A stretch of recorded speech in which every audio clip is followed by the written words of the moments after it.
besoins que tu crées doivent être utiles à ta vie. Il y a certaines choses dont nous avons besoin qui ne nous sont pas utiles. Elles ne sont pas utiles.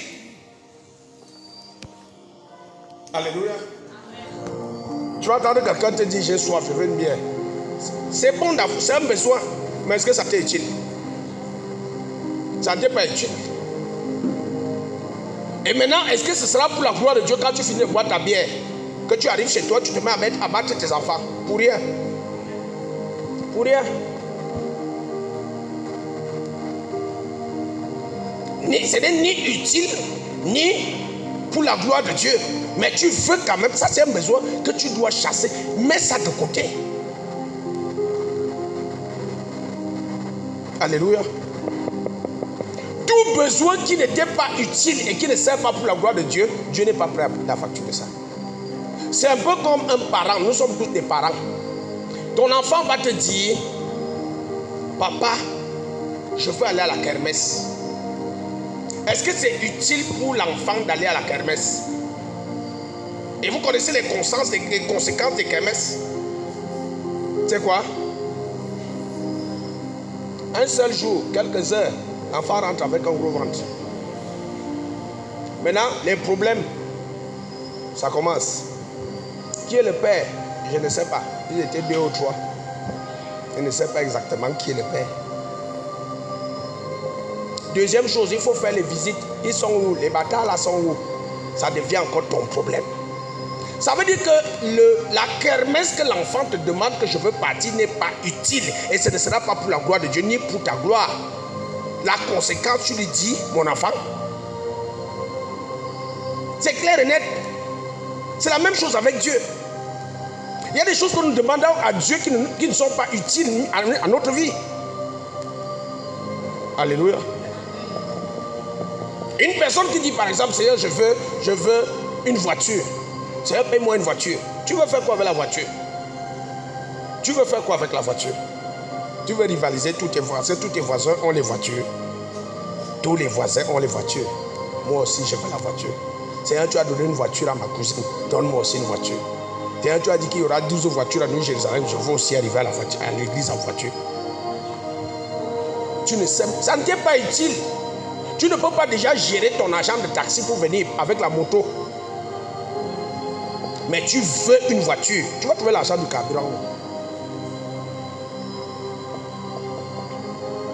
Amen. On te donne une voiture maintenant. Tous tes voisins vont devenir des chiffons. Ils vont devenir petits à tes yeux. Toute ta famille, tous ceux qui ont parlé négativement de toi, à partir du jour-là, tu ne les salues plus parce que tu es déjà gras. Ça veut dire que la voiture-là n'était pas utile. À l'époque, tu vivais en paix avec ta femme. Et Dieu connaît ton cœur. Il sait que s'il te donne une voiture, ce n'est pas ta femme qui va monter dans cette voiture. Amen, amen. Ça veut dire que la voiture n'était pas utile. Et comme Dieu nous connaît et il nous aime, il va préférer que soit nous marchons à pied, soit nous marchons sur notre moto tranquillement. Alléluia. Je veux te faire comprendre à une personne que Dieu est prêt à nous accorder tout ce dont nous avons besoin. Quelqu'un me suit? Dieu veut te donner tout ce dont tu as besoin. Et il peut le faire à toi. Maintenant, je voudrais que nous comprenions que Dieu, pour qu'il puisse se manifester et accomplir quelque chose, il ne se lèvera pas de son propre chef. Dieu ne va jamais se lever de son propre chef pour venir accomplir, payer tes factures. Ou bien les factures de ta famille. Tu peux lire la Bible depuis le temps de la Genèse. Tu vas toujours te rendre compte que Dieu a eu besoin d'une personne qui se lève pour créer un besoin. Il a toujours eu besoin d'une personne qui vient se tenir à la brèche pour implorer, invoquer, appeler, inviter, prier Dieu. Qu'est-ce que je dis? Il faut une personne. Quand tu regardes l'histoire, dans la Genèse, l'histoire de Joseph et sa famille, Il y a eu toute une manigance, toute une fabrication d'une histoire, des problèmes et tout ça pour envoyer Joseph en Égypte pour qu'il devienne premier ministre. À nos yeux, nous tous quand on lit cette histoire, on est un peu révolté contre les frères de Joseph. On est un peu fâché contre la femme de Potiphar. On est un peu énervé contre les gens qu'il a aidés dans la prison. Au bout, Joseph se retrouve premier ministre en Égypte et il sort sa famille de la famine. Il y a eu une grande famine, il a sorti sa famille de cette famine. Et Joseph le dit dans le livre de Genèse chapitre 45 au verset 2. 45 verset 2 ou 45 verset 5. Allons-y vérifier. Il dit, n'est-ce pas pour vous sauver que le Seigneur m'a envoyé en Égypte, ou alors que vous m'avez vendu? Exode 45. Tu es arrivé? Verset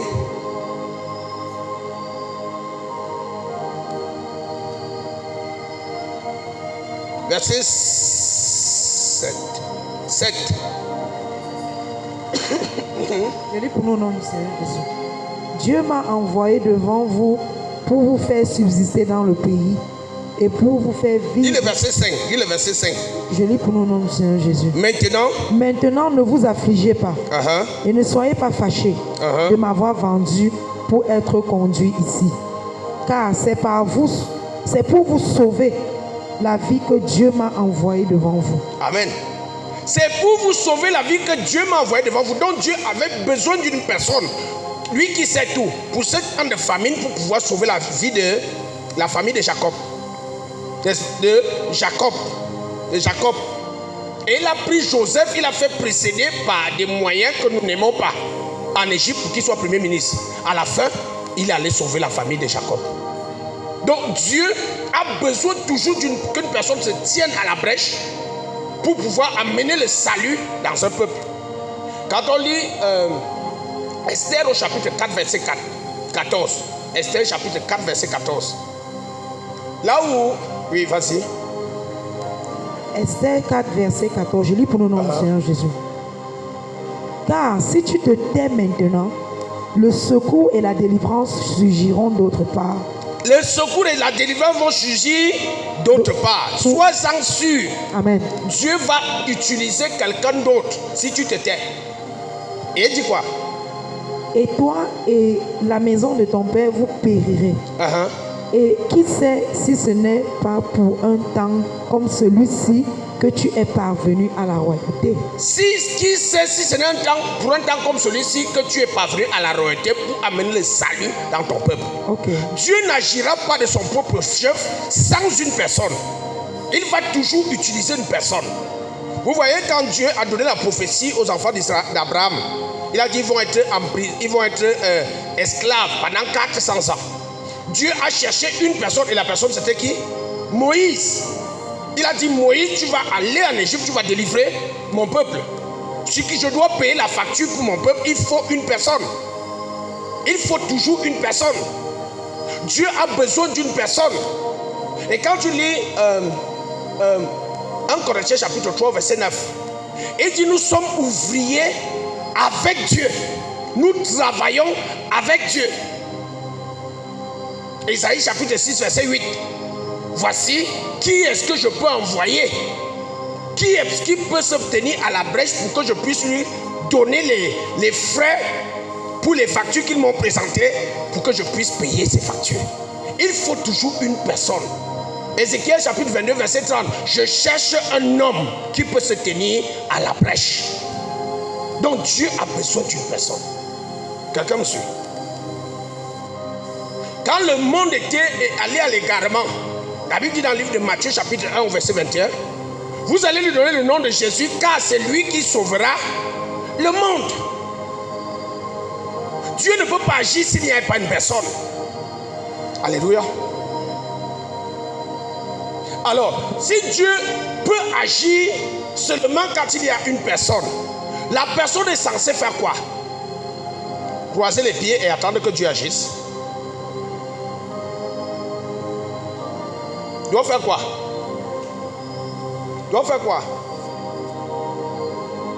Se lever et faire quoi? La sœur dit, la personne doit se lever et prier. Entre-temps, nous allons mettre sur 4 jeudis. Nous allons mettre un jeudi pour les questions-réponses. Parce que beaucoup de gens ont des questions. Ils ont des questions d'ordre spirituel. Ils veulent connaître certaines choses. Mais parfois, quand on prêche, ça ne peut pas satisfaire aux besoins de toutes les personnes. On va prendre un jeudi par mois où ce sera exclusivement questions-réponses. On va prendre le premier jeudi du mois. Tous les premiers jeudis du mois, tu viens avec toutes les questions d'ordre spirituel que tu as. Toutes les questions qui ont lieu où on peut trouver une réponse, où tu penses qu'on peut trouver une réponse dans la Bible. Tu viens avec ça. Quelqu'un me suit? Et on va faire exclusivement après louange et adoration, on fait questions, on pose uniquement des questions. Alléluia. Alors, on est en train de dire quoi?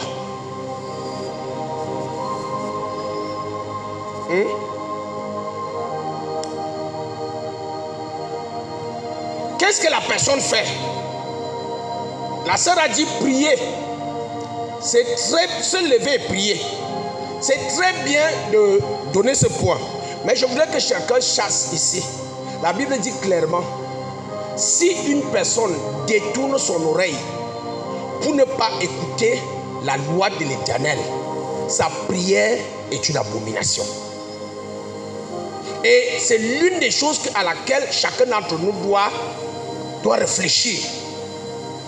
Tu n'écoutes pas la loi de l'Éternel, ta prière est une abomination, je veux vous assurer.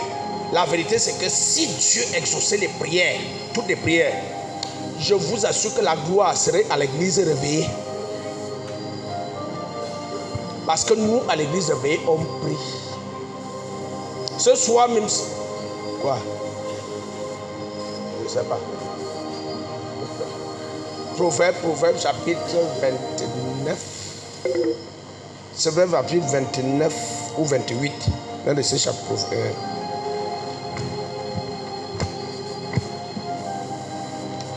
Si quelqu'un détourne son oreille pour ne pas écouter la loi, sa prière, c'est quel passage?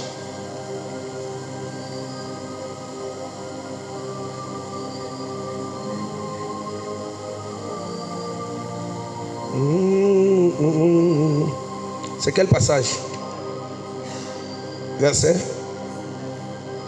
Proverbe 28, verset 9. Je lis pour nous, nom du Seigneur Jésus. Si quelqu'un détourne l'oreille pour ne pas écouter la loi, sa prière même est une abomination. Amen. Amen. Si quelqu'un détourne l'oreille pour ne pas écouter la loi, sa prière est une abomination. Vous savez ce qu'on appelle une abomination? Quelque chose qui est très mal aux yeux de l'Éternel. Et parmi les abominations, il y a l'homosexualité. Ça veut dire que quand tu pries et que tu refuses d'écouter la loi, tu es comme un homosexuel devant Dieu. L'homosexualité masculine ou féminine. Quelqu'un me suit? Tu es un homme et tu es une abomination. Ça veut dire que quand tu refuses d'écouter la loi de Dieu et tu viens prier, c'est comme si tu es exactement comme celui qui a tué un homme. Quelqu'un me suit? Or, vous allez remarquer qu'en toute honnêteté, nous, enfants de Dieu, des églises réveillées, je parle de nous, je ne veux pas savoir ce que les autres font. On est des rebelles. Il dit que nous sommes un peuple au cou roide. Au cou raide, nous avons le cou raide. On ne veut pas écouter la loi de Dieu. On refuse totalement d'obéir à la loi de Dieu. Ce n'est pas qu'on ne sait pas obéir ou bien on ne la connaît pas. On la connaît et on dit non. On n'obéit pas. Courette et rebelle. Et puis quand on dit prions pour la prospérité, on commence à se déchaîner dans la prière. On prie en langue, on prie en langue, on tape les mains, on transpire. Ça fait combien de temps qu'on prie sur ce genre de prière dans cette église? Si l'église a déjà 8 ans, ça fait 8 ans qu'on prie pour la prospérité. Et jusque-là, personne n'est prospère. Vous savez pourquoi? Parce que nous faisons une abomination devant Dieu. Alléluia.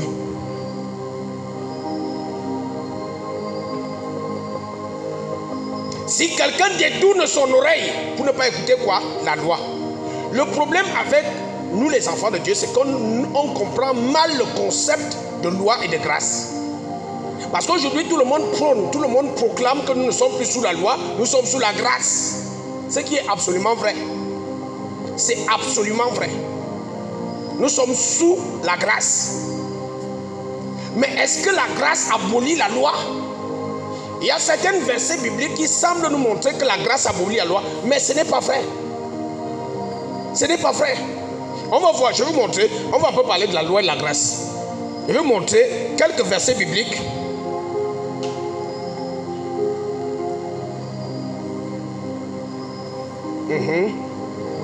Ok. Quelques versets bibliques qui semblent abolir la loi. Lis-nous Romains chapitre 6 au verset 14. Je lis pour nous au nom du Seigneur Jésus. Car le péché n'aurait point de pouvoir sur vous, puisque vous êtes non sous la loi, mais sous la grâce. N'est-ce pas? Nous tous on connaît ce verset. Amen. Le péché n'a plus de pouvoir sur nous. Ça, nous le connaissons. Nous le professons, nous le confessons. Nous le déclarons et nous le parlons tous les jours. Le péché n'a plus de pouvoir sur nous. Alors je pose la question. Et dit pourquoi? Parce que nous ne sommes plus sous la loi, mais nous sommes sous la grâce. Qui sait que le péché n'a plus le pouvoir sur lui? Qui le sait? Donc vous tous ça qui ne levez pas la main, vous ne le savez pas. Tout ce que la Bible dit, c'est vrai. Et dit le péché n'a plus le pouvoir sur nous. Qui sait qu'il est sous la grâce? Ouais, participe avec moi. Si tu sais que tu es sous la grâce, lève ta main. Amen. Alors, la Bible dit le péché n'a plus le pouvoir sur nous parce que nous ne sommes plus sous la loi, mais nous sommes sous la grâce. Le péché avoir le pouvoir sur nous, ça veut dire quoi? Ça veut dire que le péché ne nous contrôle plus. Nous ne sommes plus contrôlés par le péché. N'est-ce pas? Alors je pose la question ici ce soir. Qui n'est plus contrôlé par le péché ici? Le péché c'est d'abord quoi? C'est la désobéissance à la loi. La transgression de la loi. La loi c'est quoi? La loi c'est le code, un code établi par Dieu pour régir les relations entre Dieu et les hommes. Et les hommes entre les hommes. Code établi par Dieu pour régir les relations entre Dieu et les hommes, et les hommes entre les hommes et les hommes.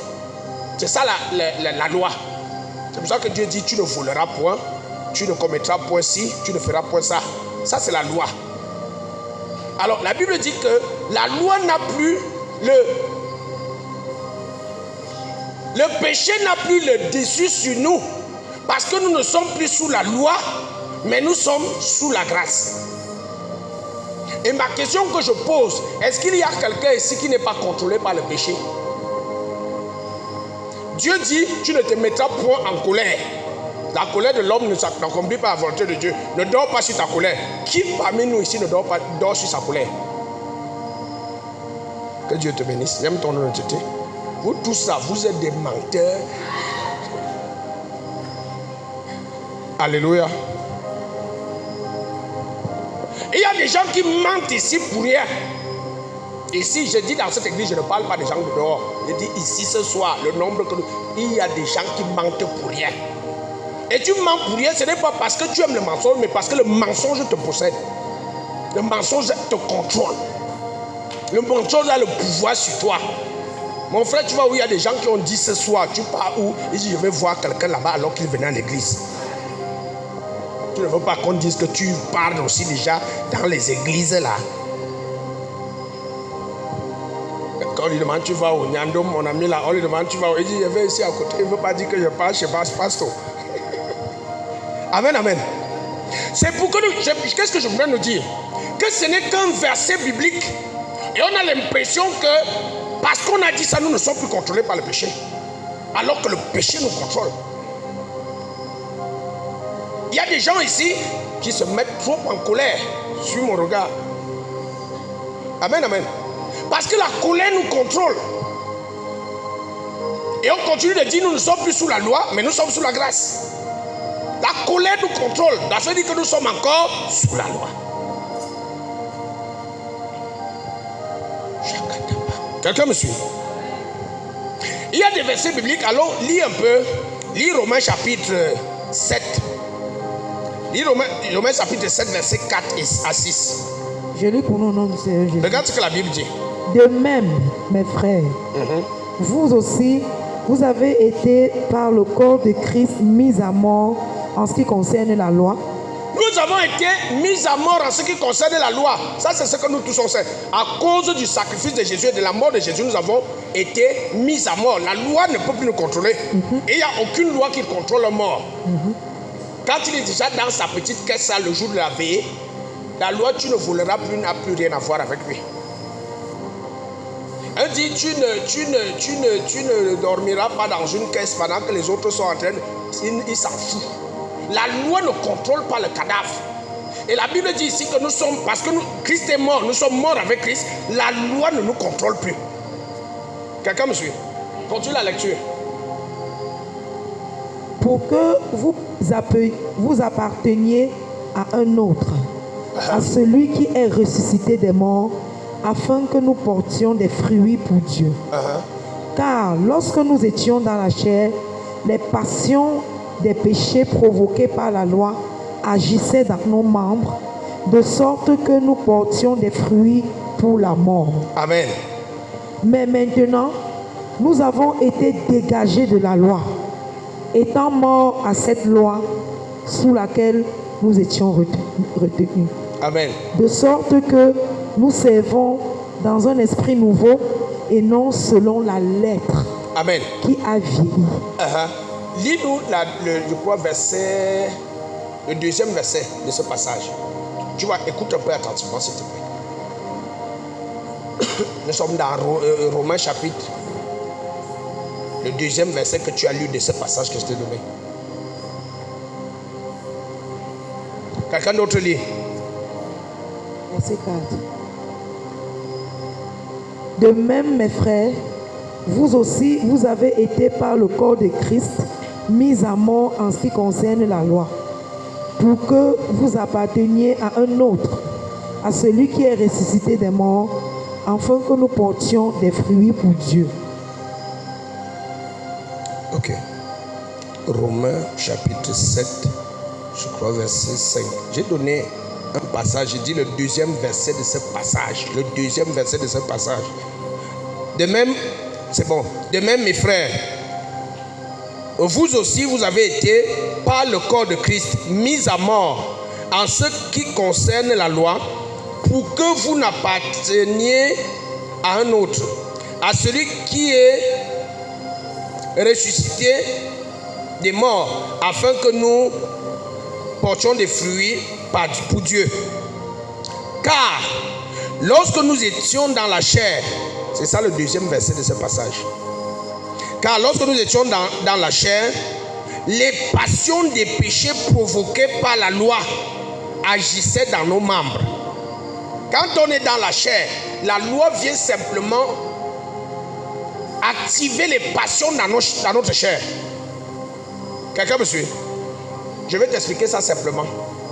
Il y a une loi qui est chez moi, qui dit que personne n'entre après 20 heures. Si tu habites avec moi et que tu es sous la loi, qu'est-ce que cette loi provoque en toi? Le désir d'entrer après 20 heures pour voir un peu ce que le type là va faire. Quelqu'un me suit? Ça, c'est quand on est sous la loi. La loi vient provoquer en nous les passions charnelles. Ça veut dire que quand Dieu dit tu ne commettras point d'adultère, quand tu es sous la loi, ton désir, c'est comme l'adultère. Vous connaissez l'histoire qu'on amène souvent les gens pour faire les bains au village là, dans la nuit. Quand tu finis de faire le bain, on te dit rentre au village. Moi, il y a un homme qui m'a amené dans ça. Ça fait des années. Il a fini de me laver dans la nuit à la rivière. C'est lui-même qui sait ce qu'il avait sur moi. Quand il m'a dit, ne regarde pas derrière. La seule chose que je voulais faire, c'était regarder derrière. Et j'ai fini par regarder derrière. Amen, amen. Parce que chaque fois qu'on va mettre une loi sur toi et que tu es un homme de la loi, tu vas chercher à transgresser la loi. Quelqu'un me suit? Il y a une loi qui dit au milieu des leaders, tous les leaders doivent être à l'heure. Posez la question aux leaders.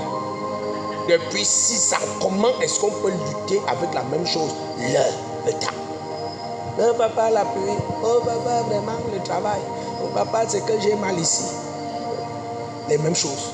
Parce qu'on est sous la loi. Quelqu'un me suit? Ce que je veux que tu comprennes, parce que c'est très important si tu comprends cette phase. La loi n'a jamais été abolie. Parce que beaucoup de gens disent, nous ne sommes plus sous la loi, nous sommes sous la grâce. Ça veut dire que le Saint-Esprit nous aide. Ça veut dire que le Saint-Esprit va tout faire. C'est absolument faux. Jésus lui-même, l'apôtre Paul, déjà a rejeté la loi. La Bible dit dans le livre de Romains chapitre 7, verset 25. L'apôtre Paul parle, il dit quoi? La loi de... Par mon entendement, Je lis pour le nom du Seigneur. 7, verset 25. Grâce soit rendue à Dieu par Jésus-Christ notre Seigneur. Ainsi donc, moi-même, je suis par l'entendement esclave de la loi de Dieu et je suis par la chair esclave de la loi du péché. Je suis par l'entendement esclave de la loi de Dieu. Ça veut dire que Dieu a toujours sa loi qui régit. Quelqu'un me suit?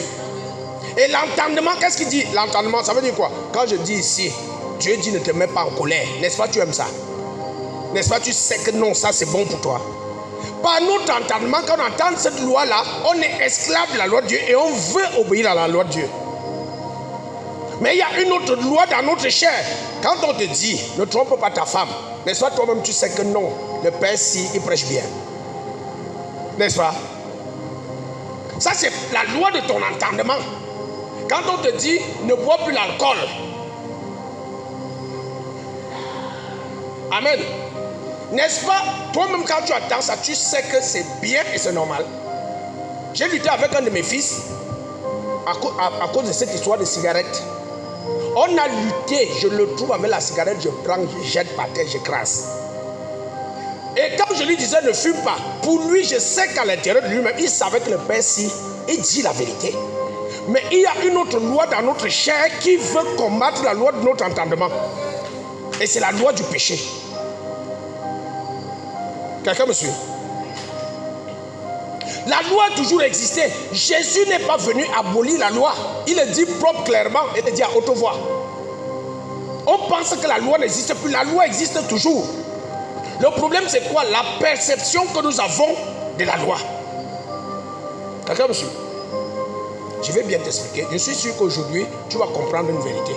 Je prends le cas de mes enfants qui sont sous mon toit. Je prends Genève, je prends Sandresse. Ce sont des enfants qui sont sous mon toit. Si un de ces enfants habite avec moi, parce que je dois m'occuper de lui, il est sous la loi. Quelqu'un me suit? Et pendant qu'il est sous la loi, il va cesser à faire tout ce que je dis. Or, quand tu es sous la loi, tu ne peux pas obéir à tout ce qu'on te dit. Au moins une fois, tu vas échouer. Et ça va créer les problèmes. Parce qu'on dit que si tu es passible d'un commandement, tu es passible de... Parce que chez moi, ce n'est pas 10. Il y a 330 commandements. Quelqu'un me suit? Ce que je veux que tu saisisses, c'est que Dieu n'a jamais enlevé la loi. Allons dans Matthieu. Lisons un peu ce que Jésus lui-même dit. Matthieu chapitre 5, verset 17 à 19. Matthieu 5, 17. Disons le verset 17 simplement. Je lis pour le nom du Seigneur Jésus. Ne croyez pas que je sois venu pour abolir la loi. Qui parle? Jésus. Il dit ne croyez pas que je sois venu avec la grâce pour abolir la loi. Amen. Parce que la grâce est venue par Jésus. Amen. Je ne suis pas venu pour abolir la loi, la règle que Dieu a établie pour régir les relations entre les hommes et Dieu. Je ne suis pas venu abolir. Je suis venu non pour abolir, mais pour accomplir. Je suis venu pour l'accomplir. Ok. Je suis venu pour l'établir. Amen. Quelqu'un me suit? Amen. La loi n'a jamais été abolie. Mais c'est la perception que nous avons de la loi qui détermine si nous sommes sous la loi ou sous la grâce. Amen. Ok. Je prends le cas de Genève. Genève doit aller à l'école. Si Genève va balayer ma maison, lave mes habits, rentre à l'école à l'heure pour que je lui paye l'école, elle est sous la loi. Elle est sous la loi. Elle n'est pas avec moi, elle est sous la loi. Quelqu'un me suit? À chaque fois qu'on va obéir au code, aux règles que Dieu a établies, parce que nous avons besoin de quelque chose chez Dieu, nous sommes sous la loi. Quelqu'un me suit? Seigneur, j'ai fait un jeûne de 3 jours à sec pour mon mariage. Tu as intérêt à me donner mon mariage parce que tu as dit dans ta parole, tu es sous la loi. Seigneur, j'ai payé la dîme. Il faut maintenant que le ciel s'ouvre dans ma vie, sinon je quitte l'église. Tu es sous la loi. Tu as dit dans ta parole, Seigneur, que l'homme quittera son père et sa mère et s'attachera à moi. Et on va devenir une seule chair. Depuis 6 ans, je te sers à l'église. Pourquoi tu ne fais pas ça? Si tu t'amuses cette année, je quitte. Tu es sous la loi. À chaque fois qu'on va réclamer à Dieu quelque chose parce que nous avons obéi à une règle qu'il a établie, nous nous mettons sous la loi. Quelqu'un avec moi? Est-ce que vous comprenez? Est-ce qu'il y a quelqu'un qui a une ombre qui ne comprend pas quelque chose dans ce que j'ai dit? C'est clair, c'est propre. Ça veut dire que si ce monsieur vient me dire, papa, prie pour moi, parce que le mois passé, le mois je suis passé, j'ai payé ma dîme. Il est sous la loi. Je vais prier, mais mon cœur ne sera pas dans la prière. Parce qu'il est sous la loi. Ok, tu as payé ta dîme. Tu veux quoi? Je veux la voiture. Seigneur, donne une voiture. Au nom de Jésus. J'ai fait une formalité. Mon cœur n'est pas là. De la même façon que Dieu, tout ce qu'il nous accorde, quand il paye nos factures, il ne paye pas nos factures parce qu'il a la capacité de payer les factures, mais il paye les factures parce qu'il nous aime. Nous aussi, quand on obéit à la loi de Dieu, ce n'est pas parce que nous attendons que Dieu nous bénisse, nous devons obéir à la loi de Dieu par amour. Ça veut dire que tout ce que je fais que Dieu a établi, je le fais pas parce que j'attends que Dieu me donne une récompense, mais parce que j'aime Dieu et je veux l'honorer dans ce qu'il a dit. Je peux vous assurer, beaucoup de femmes aujourd'hui ne bénéficient pas du pouvoir financier de leur mari parce qu'ils continuent d'obéir à leur mari pour une formalité, ils sont mariés.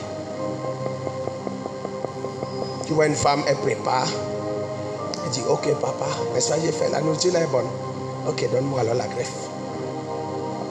J'ai lavé tous tes habits, tous tes dessous même, tout ce que tu as laissé sale, les chaussettes, tout ça. Regarde comment j'ai rangé les chaussures. S'il te plaît, donne-moi 20 000 là, je vais aller acheter une robe. Tu ne peux pas. Pourquoi? Parce que tu ne l'as pas fait par amour, tu l'as fait par intérêt. Et c'est ça notre problème à l'église. Tout ce que nous faisons pour Dieu, on a tendance à lui demander le retour. Donc nous sommes encore sous la grâce. Et tant que tu perçois Dieu qu'il doit te répondre, qu'il doit t'exaucer, qu'il doit t'accorder quelque chose, parce que tu as fait quelque chose dans sa maison ou pour lui, tu te mets sous la loi. Pourtant, c'est les mêmes choses que nous faisons à Dieu par amour. Je ne fais pas l'évangélisation parce que Dieu m'a dit de faire l'évangélisation. Je fais l'évangélisation parce que j'aime Dieu et je veux obéir à son principe. Et pendant que je fais l'évangélisation, qu'il me récupère, qu'il me récompense, qu'il me rémunère, gloire à Dieu. S'il ne le fait pas, je continue de faire l'évangélisation. Quelqu'un me suit? La notion de grâce est bien perçue dans l'amour. Dieu nous envoie la grâce par amour. Nous aussi, nous devons continuer d'obéir à la loi de Dieu par amour. Tu peux voir quand quelqu'un commence à s'attacher à Dieu, il va à l'église, il fait les choses de Dieu. Il a ses intérêts derrière qu'il a cachés à Dieu.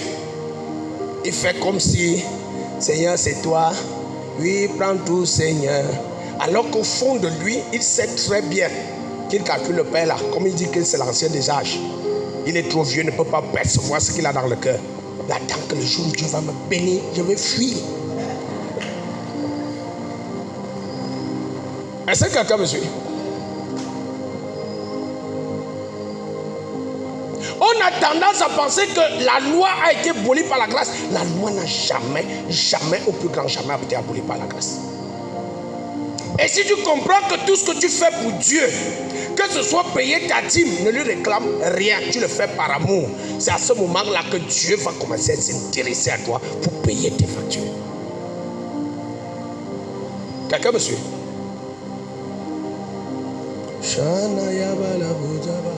Quelqu'un me suit ce soir? C'est pour ça que Dieu nous dit dans le livre de Jacques chapitre 4 verset 2, vous priez, vous demandez, mais vous ne recevez pas. Pourquoi? Parce que vous demandez pour satisfaire vos passions. Verset 3, Jacques 4, 3. Demandez mal. Jacques 4, 2.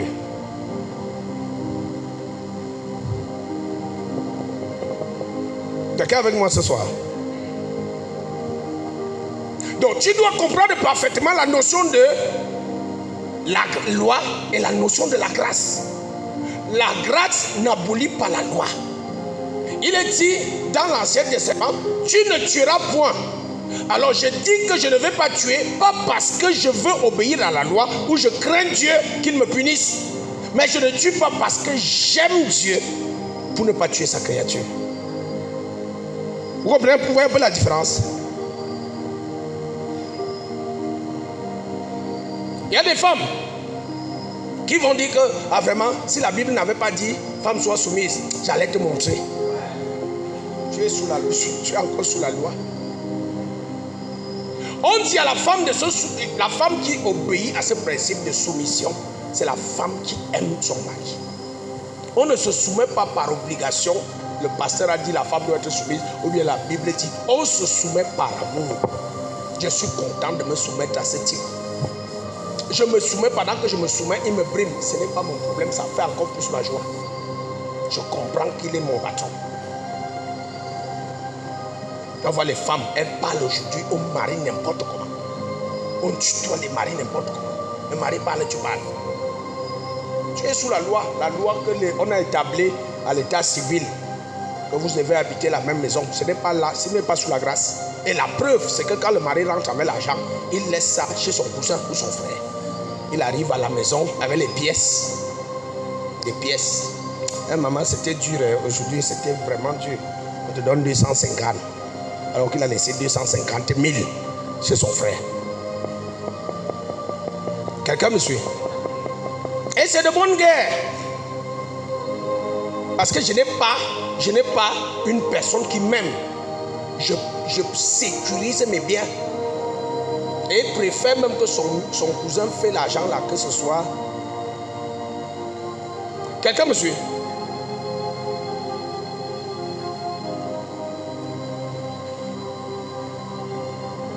Une autre chose, même certains parents qui continuent de payer, par exemple, l'école aux enfants, ce n'est pas plus parce qu'ils aiment ces enfants, parce qu'ils veulent se débarrasser de ces enfants.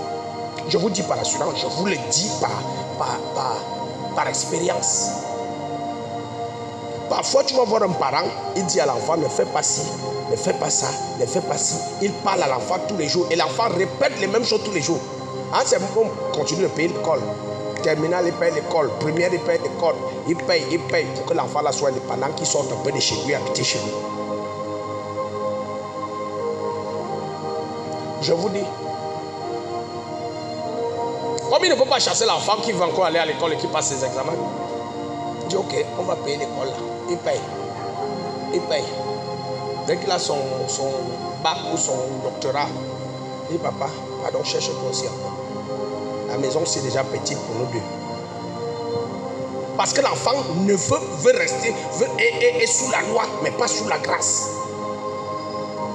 En tant que des parents, nous devons éduquer nos enfants, pas à la grâce. Ça veut dire quoi? On doit apprendre à nos enfants le principe de l'amour qui nous pousse à obéir aux parents. C'est l'amour qui pousse l'enfant à obéir aux parents. Et ça fait qu'à partir du moment où l'enfant obéit aux parents, par amour, le parent est prêt à tout pour son enfant. C'est la même chose avec Dieu. Si nous obéissons à Dieu juste par intérêt, Dieu ne peut pas nous aimer comme ceux qui obéissent par amour. Jésus a dit quoi? Ma nourriture, faire la volonté de mon Père. Une fois Jésus s'est retrouvé dans une position compliquée. Il dit, mon Père, pourquoi tu m'as abandonné? Tout de suite après, il dit vraiment, toutefois que ta volonté soit faite. Regarde un peu quand tu travailles dans ton activité, là, dans ton entreprise. Là. Tu travailles, tu attends quoi à la fin du mois? Quand il faut déjà 6 mois, ils ne te payent pas. Quelle est ta réaction? Parce qu'il y a une loi qui vous régit. Tu ne les aimes pas. Mais c'est la loi qui nous régit. Tu travailles, tu te donnes à fond. Ils doivent aussi te donner ton salaire à fond. Quand il n'y a pas ça, premier mois, tu préviens, deuxième mois, troisième mois. Vraiment, laissez avec vos affaires. Je ne suis plus là. N'est-ce pas? Parce que c'est la loi. Quelqu'un me suit ce soir? Hier, j'étais sur une émission. Et pendant que j'étais en train de dire, parce que c'était une émission chrétienne, pendant que j'étais en train de dire aux autres pasteurs et aux autres hommes qui étaient là, il y avait un jeune homme, un jeune homme. Pendant que j'étais en train de leur dire qu'on a un problème dans notre église, réveillée, c'est que nous pensons que Dieu qui nous a donné le Saint-Esprit, quand il donne le Saint-Esprit, et le Saint-Esprit nous trouve tels que nous sommes, il commence à travailler pour nous, pour expérimenter la gloire de Dieu. Je dis, c'est absolument faux ce principe. Le Saint-Esprit ne travaille pas dans la vie des gens qui ne marchent pas par obéissance à Dieu. Il me dit, je suis en train de blasphémer, que c'est le Saint-Esprit qui vient nous charger et qui nous amène à accomplir. Je lui ai dit, c'est absolument faux. Et c'est ce que nous, Église, nous devons croire, nous devons comprendre. Est-ce que vous savez que le Saint-Esprit prend le domaine seulement de la louange et de l'adoration? Le Saint-Esprit travaille plus avec les païens dans la louange et l'adoration qu'avec les chrétiens. Je vous dis la vérité. Vous pensez est-ce qu'il y a deux forces dans le monde qui régissent l'univers? Est-ce qu'il y a deux forces? Il y a une seule force, c'est le Saint-Esprit. Et le Saint-Esprit, la Bible dit dans le livre de 1 Corinthiens, quelque part là-bas, 1 Corinthiens, je ne sais pas, chapitre 6 ou chapitre 16, verset 4. Pourquoi chapitre 6? La circoncision n'est rien, ni l'incirconcision. Mais ce qui compte, c'est l'obéissance à la parole de Dieu. Quelqu'un me suit? Or, l'une des choses que la parole nous dit dans le livre de Proverbes, c'est la diligence, le travail dur. Et si vous regardez aujourd'hui dans nos églises réveillées, les musiciens ne travaillent pas. Et vous regardez maintenant les chanteurs de cabaret, demandez à Aube, elle va vous dire. Le lundi, ils se retrouvent à 7h, ils commencent à chanter jusqu'à 17h. Ils sont encore là mercredi et vendredi. Ils chantent de 7h à 17h. Ils ne boivent pas d'eau glacée, ils ne mangent pas trop d'huile. Allez regarder les choristes et les spécialistes du haricot.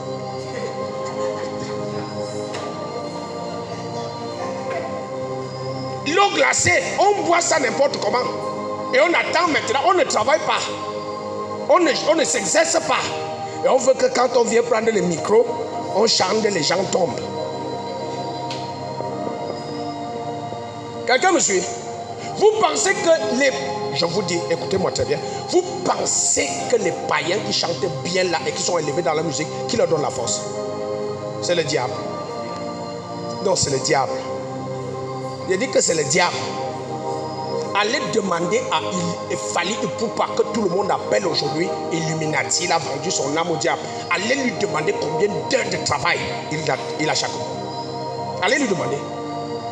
On est prêt à dire que Etophis a trempé là, il a mis.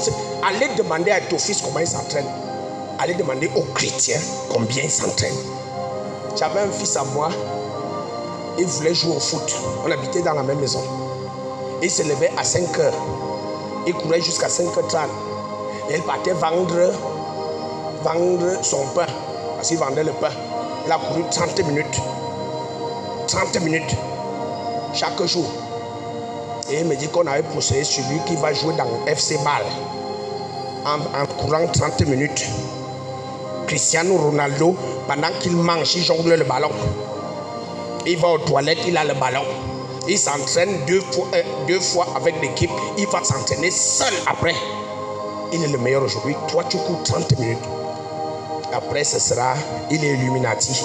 Le diable, il a vendu son âme au diable. Continuez de les accuser.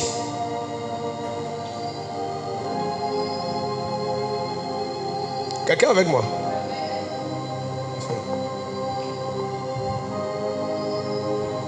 Le Saint-Esprit ne peut pas s'opposer à ce que lui-même dit. Quand vous lisez la Bible, regardez comment Jésus il marchait à pied pour aller servir Dieu. Aujourd'hui, pour peu qu'il y a moindre...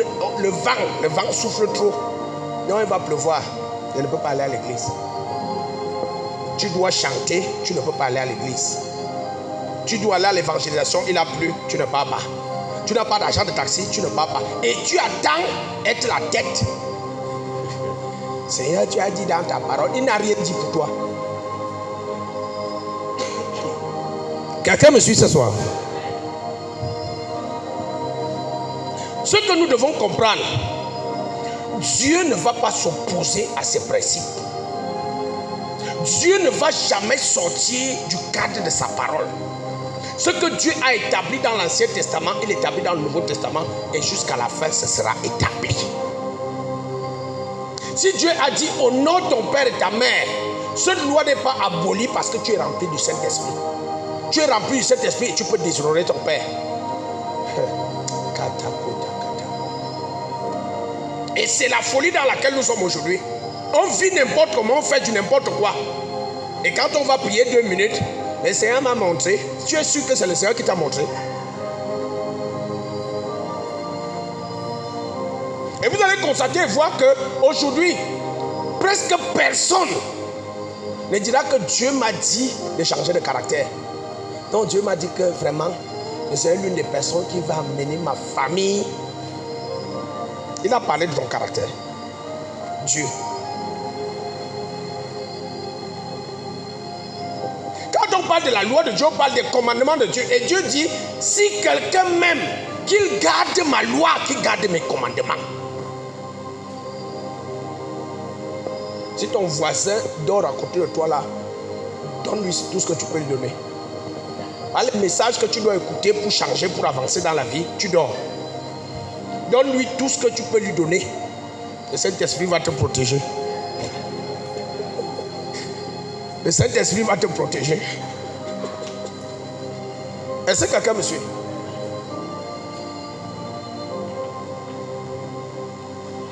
Regarde un peu ce que la Bible dit pour ceux qui prennent plaisir à sa loi. Allons dans Psaume 121, verset 1.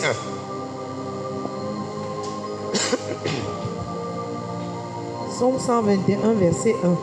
Je lis pour le nom du Seigneur Jésus. Psaume 112, pardon. Psaume 112, verset 1. Psaume 112, verset 1. Je lis pour le nom du Seigneur Jésus. Louez l'Éternel.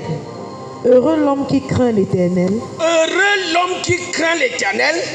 Qui trouve un grand plaisir à ses commandements. Qui trouve un grand plaisir à ses commandements. Il est comment? Sa postérité sera... Verset 1. Tu as fini au verset 1. Qui trouve un grand plaisir à ses commandements. Quand tu trouves du plaisir dans les commandements de Dieu, il dit que tu seras heureux. Tu seras comment? Non, c'est quand tu vas appeler le Saint-Esprit. Tu vas appeler le Saint-Esprit, tu vas demander, Saint-Esprit, amène-moi dans le bonheur. Lis Psaume 119, verset 35. Psaume 119, verset 35. Je lis pour nous au nom du Seigneur Jésus. Conduis-moi dans le sentier de tes commandements. Conduis-moi dans les sentiers de tes commandements. Car je l'aime. Car je fais quoi? Je l'aime. J'aime ce sentier. Lis le verset 47. Verset 47. Je fais mes délices de tes commandements. Tes commandements sont délicieux. Ce n'est pas la nourriture qui est délicieuse, c'est les commandements de Dieu qui sont délicieux. Je fais de tes délices mes commandements. Je les aime. Je les aime. Lis le verset 127. De ce même passage, Psaume 119. Verset 127. Je lis pour nous au nom du Seigneur Jésus. C'est pourquoi j'aime tes commandements. C'est pourquoi j'aime tes commandements plus que l'or. J'aime tes commandements plus que l'or. Et que l'or fin. J'aime ta loi plus que l'or. Quelqu'un avec moi? Lis le verset 130, c'est le verset 40 là. 127. Lis le 131. 131. J'ouvre la bouche et je soupire, car je suis avide de tes commandements. Je suis avide, j'ai soif, je recherche tes commandements. Lis le verset 143. La détresse et l'angoisse m'atteignent, tes commandements font mes délices. Même quand je suis dans la détresse, même quand l'angoisse m'envahit, je fais toujours tes commandements mes délices. Lis Jean chapitre 14 au verset 15. Jean 14 verset 15, je lis pour mon nom du Seigneur Jésus. Si vous m'aimez, gardez mes commandements. Si vous m'aimez, gardez mes commandements. À quel moment la loi est venue ôter, la grâce est venue ôter le commandement? À quel moment la grâce abolit le commandement? Quelqu'un, monsieur?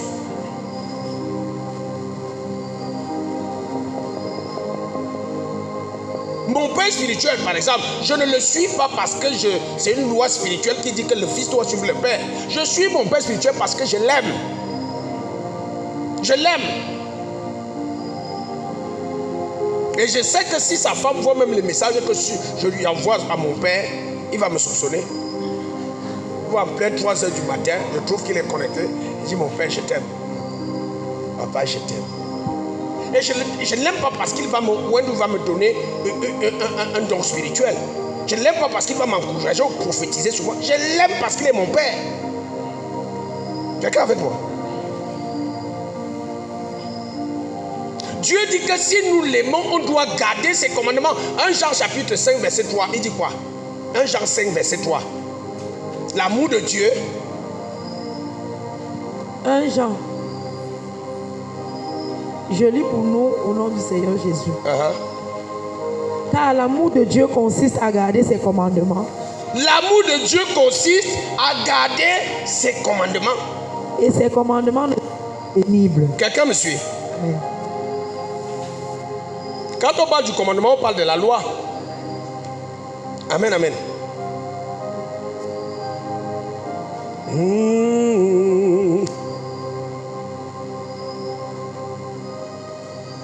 Alléluia. Quelqu'un devrait comprendre ici, quand on parle de garder le commandement, on parle d'observer. Tu gardes pour observer. Lis-nous Matthieu chapitre 19 au verset 17. Matthieu 19 verset 17. Lis pour nous, nom du Seigneur Jésus. Il lui répondit, pourquoi m'interroges-tu sur ce qui est bon? Un seul est bon. Si tu veux entrer dans la vie, observe les commandements, pratique mes commandements, observe ma loi. C'est ça qui va nous faire entrer dans la vie. Je vous dis, Église, on n'est pas prêt de manifester la gloire de Dieu tant que nous n'obéissons pas aux lois de Dieu. Et toute personne qui peut se lever, prendre la décision d'obéir à la loi de Dieu sur cette terre, il va finir grand. Tu ne dis pas amen, tu es... Quelqu'un, monsieur? Aujourd'hui, on est content de voir un homme comme le prophète Samuel. On est fier quand on voit le prophète Rodrigue Nevo. On est content quand on voit le prophète Johnson Suleiman. On voit tous ces grands prophètes. Parfois même, ils ont excellé avec Dieu qu'on a tendance à penser qu'ils ont mis la main quelque part. On dit c'est des Illuminati, c'est des ceci, c'est des cela. Ils pratiquent la magie, le vaudou. La clé, c'est dans l'obéissance à la loi de Dieu. Si tu obéis à la loi de Dieu, qui que tu sois, illettré ou pas, né d'une bonne famille ou pas, on a prévu que tu devais mourir cette semaine. Tu dis à partir d'aujourd'hui, je m'engage à obéir à la loi de Dieu. Je peux te dire, sur cette terre, tu finiras grand. Tu ne dis pas amen, tu finis grand. Quelqu'un me suit? Regardez le folklore que nous faisons aujourd'hui. Dieu, Dieu, Dieu, Dieu, Dieu. Regardez-nous quand on fait la louange, surtout quand un pianiste et un batteur sont arrivés à l'église de Jérusalem. On loue, tout le monde est content, on danse, on transpire, tout est bon. Mais est-ce qu'on obéit à la loi de Dieu? Est-ce qu'on obéit? Regardez-nous tous les jours. On parle tous les jours. Tu vas voir toujours les jeunes enfants célibataires, élèves, venir avec les grossesses. continue de venir. L'autre m'a demandé hier, l'autre m'a dit hier que papa, j'espère que je vais avorter. Enfant de Dieu. Papa, je sens que je vais avorter. Il répondit que 1, tu m'énerves. 2, si tu avortes, tu vas m'énerver encore plus. Tu es condamné, tu vas accoucher. Tu vas accoucher. Il lui dit que si tu essaies d'avorter, ça ne va pas sortir. Tu bloques ça dans tes entrailles. Bois tout ce que tu veux, le gamophène. Bois tout ce que tu veux, ça va passer là comme l'eau passe sur le dos du canard. Plus tu vas refuser, tu t'amuses même. Et au lieu d'être un, ce sera les jumeaux. Quelqu'un me suit? Et si on n'avorte pas, tu as essayé, même par erreur, tu vas assumer tes conséquences.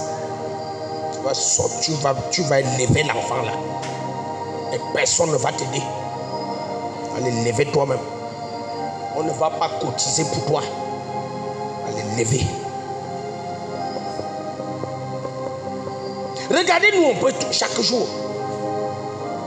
Tu vois une jeune soeur qui vient là aujourd'hui, elle a déjà fait tant de temps dans la foi. Elle vient, papa, vraiment j'ai rencontré papa. Je voudrais que tu nous bénisses. Tu es encore en train de célébrer parce que tu vas bénir un nouveau mariage. On vient te dire que c'est fini. Non, en fait, ce n'était pas le bon, j'ai déjà l'autre. L'autre, le bon même est déjà arrivé. Regardez ça.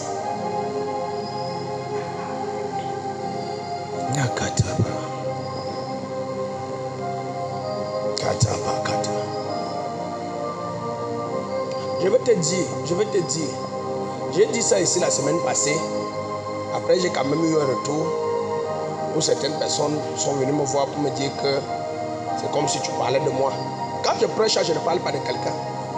J'avais dit ici la semaine passée que quand tu as déjà fait les enfants, c'est difficile pour aller en mariage. Tu as fait 6 enfants, c'est difficile, je continue de le dire.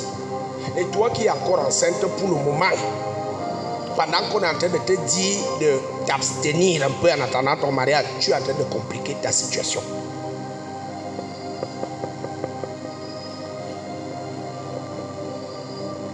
Amen. Le travail est une recommandation de Dieu. Tu es dans une activité, tu vas à l'école, tu ne veux pas travailler, tu es en train de compliquer ta propre vie. Tu désobéis à la loi, tu désobéis à la volonté de Dieu. Et n'attends pas que la gloire de Dieu, la gloire des premiers, soit sur ta vie. Sois sûr. Tu décides de faire les études, fais les études là en vrai. Tu décides de faire le sport, travaille sérieusement. Tu décides de chanter, chante plus que tout le monde autour de toi. C'est là où tu peux recevoir cette grâce pour pouvoir entrer. Parce qu'on pense aujourd'hui que Dieu, à l'église pentecôtiste, c'est le Dieu des fainéants. Nous sommes des fainéants. Nous sommes des fainéants. Lire la Bible, c'est un problème. Prier, c'est un problème. Aller à l'évangélisation, c'est un problème. Chanter à la chorale, c'est un problème. Apprendre à servir, c'est un problème. Nous sommes des fainéants. Ne répète pas l'autre là. Moi, c'est elle qui dit l'autre là. Quelqu'un me suit? Je sais qu'il y a beaucoup de gens qui ne sont pas contents, mais je vous dis, devant Dieu, c'est l'évangile qu'il nous faut. Je vous dis la vérité. Si on va continuer de penser ces histoires que parce que tu allais t'asseoir dans une église, on t'a dit reçois, et tu as pris tes derniers 10 000, tu es venu poser sur le pupitre, tu es en train de te compliquer la situation. Garde les 10 000 là pour les mauvais jours qui arrivent devant toi. Change un peu ta façon de vivre. Change ta façon de faire. Tu es content, tu n'es pas content, je fais mon travail. Alléluia. Change. Zengue. Dis à ton voisin Zengue.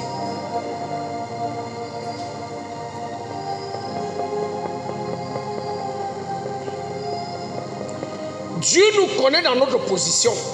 Et la seule chose que Dieu veut, c'est qu'on fasse un petit effort pour se lever. Il va se plaire à nous remplir de grâce pour accélérer. Mais on ne fait aucun effort.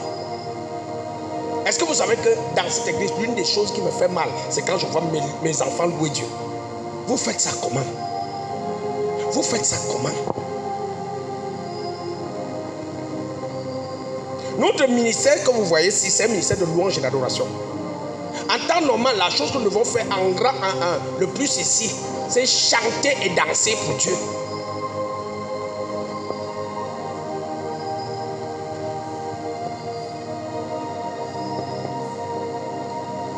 Alléluia.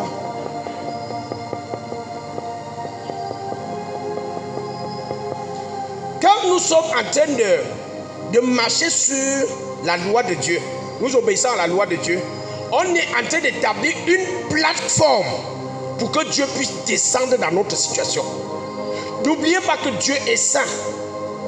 Il dit dans Lévitique, je crois, chapitre 19, verset 2, je crois, il dit, soyez saints car je suis saint. Soyez saints car je suis saint. Donc, en obéissant à la loi de Dieu, on met une plateforme pour que Dieu vienne atterrir dans nos vies. Pour que Dieu vienne s'asseoir dans notre situation et qu'il puisse payer la facture. Dieu n'envoie pas l'argent comme ça. Comme ça. Mon fils de New Jérusalem, tu as quel problème? Je vais aller en bain. Prends. Ce n'est pas comme ça. Il atterrit dans une vie. Ok, je suis là. Et pour qu'il puisse atterrir, il faut lui préparer la piste d'atterrissage qui est la sainteté. Je peux vous dire, aussi vrai que nous sommes des pentecôtisants ou les pentecôrastas, je ne sais même pas comment je peux les appeler, il n'y a pas de possibilité que dans cette église, si nous maintenons cette église dans cette dimension, que Paul Biya vienne entrer ici. Ce n'est pas possible. Il va entrer dans une autre église, peut-être l'église catholique de la cathédrale, parce que c'est mieux. Il y a une piste d'atterrissage pour ça. Ça ne va personne. Quelqu'un me suit? C'est une image pour nous montrer que de la même façon que quelqu'un avait déjà commencé à prier pour que Paul Biya vienne ici. Arrête la prière là. Arrête ça. Arrangeons d'abord la salle. Je vois mal comment ce président, ce super président de tous les temps dans l'Afrique, peut venir s'asseoir dans une maison comme celle-ci. Vous pensez? Et on dit à Genève, viens faire la louange. Et Genève va faire la louange qu'elle a faite là. Paul Biya danse. Parce qu'il a peur de votre Dieu, c'est la sorcellerie s'il vient. Il ne peut pas. Même ton fils ne peut pas. Combien de fois le chef de ce quartier est entré ici? Combien de fois le commissaire est entré ici? Et qui sont nos voisins? Parce qu'il n'y a rien qui peut attirer. On n'a pas encore préparé la piste d'atterrissage de ces personnalités dans nos maisons. Quelqu'un me suit? Il faut d'abord qu'on se prépare. Ça veut dire que si on fait atterrir Dieu dans nos vies en ce lieu, quand Dieu atterrit notre Dieu, quand on lit la Bible, on sait sur quel trône il est établi. La Bible dit que tout est en or. Et si on fait par notre caractère, notre comportement, notre obéissance, on fait atterrir Dieu ici, il vient dans sa majesté pour établir cette maison dans l'or. Et c'est ça qui peut faire maintenant que les autorités, les personnalités viennent entrer ici, parce qu'ils vont se retrouver chez eux.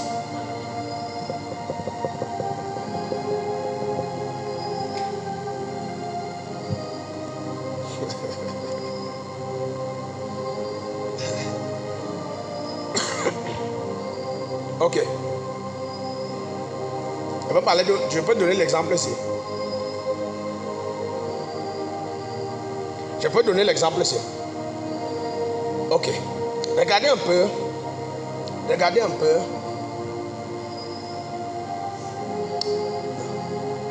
Ne regardez rien. Ne regardez rien. Ne regardez rien. Ok. Avançons. Est-ce que quelqu'un est béni ce soir? Lis Jean chapitre 14, verset 21. Jean 14, verset 21. Je lis pour nous au nom du Seigneur Jésus. Jean 14, verset 21. Celui qui a mes commandements et qui les garde, c'est celui qui m'aime. Celui qui a mes commandements et qui les garde, c'est celui qui m'aime. Et celui qui m'aime sera aimé de mon Père. Je l'aimerai et je me ferai connaître à lui. Amen. Il dit, celui qui m'aime sera aimé de mon Père. Quand tu lis Jérémie, je crois, chapitre 7, verset 23, je crois, je ne suis pas sûr de la référence, Jérémie 7, verset 23, il dit, il nous aime, l'Éternel nous aime et il nous conserve sa bonté. Ça veut dire que si on l'aime, lui aussi nous aime. Et quand il nous aime, il nous conserve sa bonté et paye nos factures. Quelqu'un me suit? Et la clé pour révéler l'amour de Dieu, ce n'est pas parce que tu l'adores ou bien parce que tu es sur l'autel de prière. La clé pour révéler l'amour de Dieu, c'est quoi? L'obéissance à ses commandements.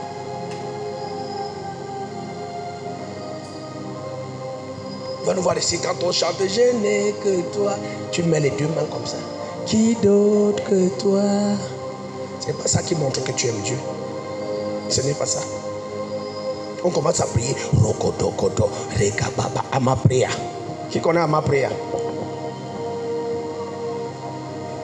On prie, on prie. C'est pas ça qui montre qu'on aime Dieu. La seule chose que Dieu nous révèle, qui prouve notre amour pour lui, c'est quand on pratique ses commandements.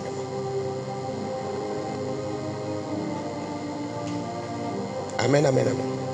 Lis-nous Jean chapitre 15. Jean chapitre 15 au verset 10. Je lis pour le nom du Seigneur Jésus. Si vous gardez mes commandements, vous demeurez dans mon amour. De même que j'ai gardé les commandements de mon Père. Et que j'ai demeuré dans son amour. Vous voyez combien de fois Jésus-Christ nous parle de garder ses commandements, d'obéir à sa loi. Mon frère, crois-moi, la loi n'abolit, la grâce n'abolit pas la loi. La grâce vient confirmer, vient établir, vient accomplir la loi. Jésus a dit, il a été dit, tu ne commettras point d'adultère. Mais moi je vous dis, celui qui regarde et qui pense, c'est plus facile. C'est plus facile. Ok, prenons la loi, l'adultère qui vient en pensée. Qui a fait l'adultère aujourd'hui? Mais pas honte.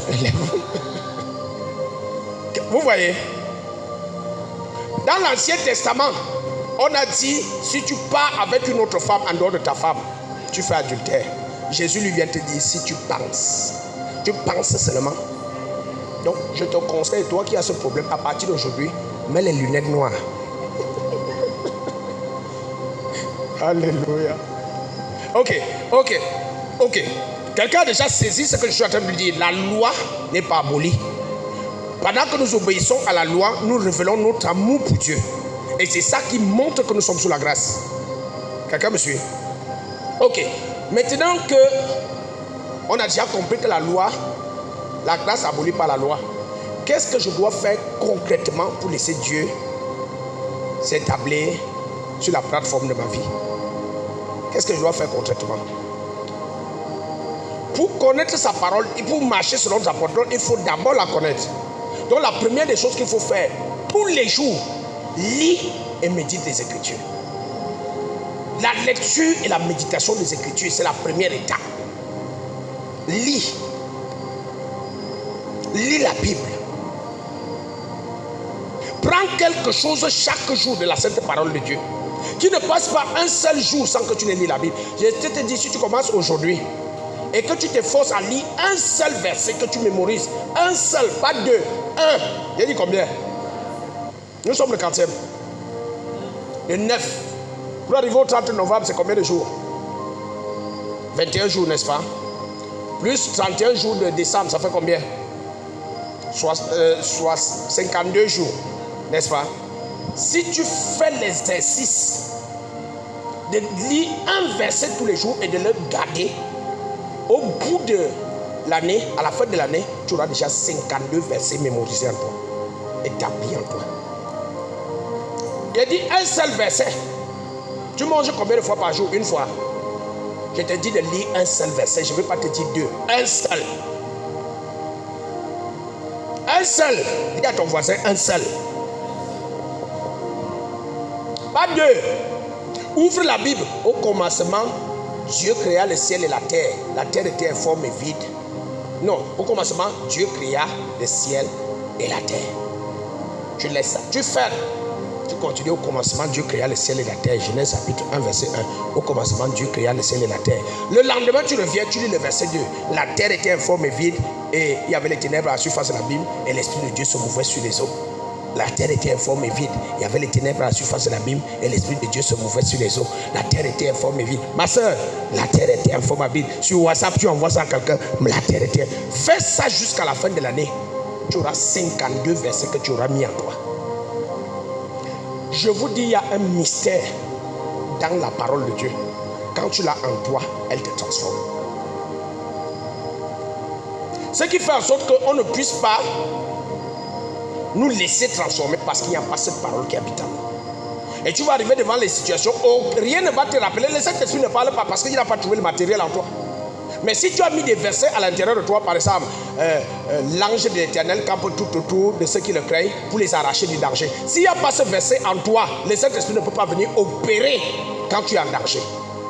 C'est quand tu es en danger que le Saint-Esprit commence à opérer avec ce verset en toi.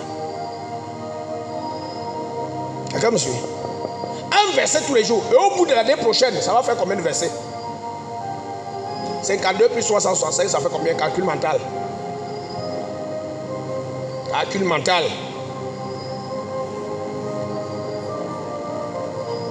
417.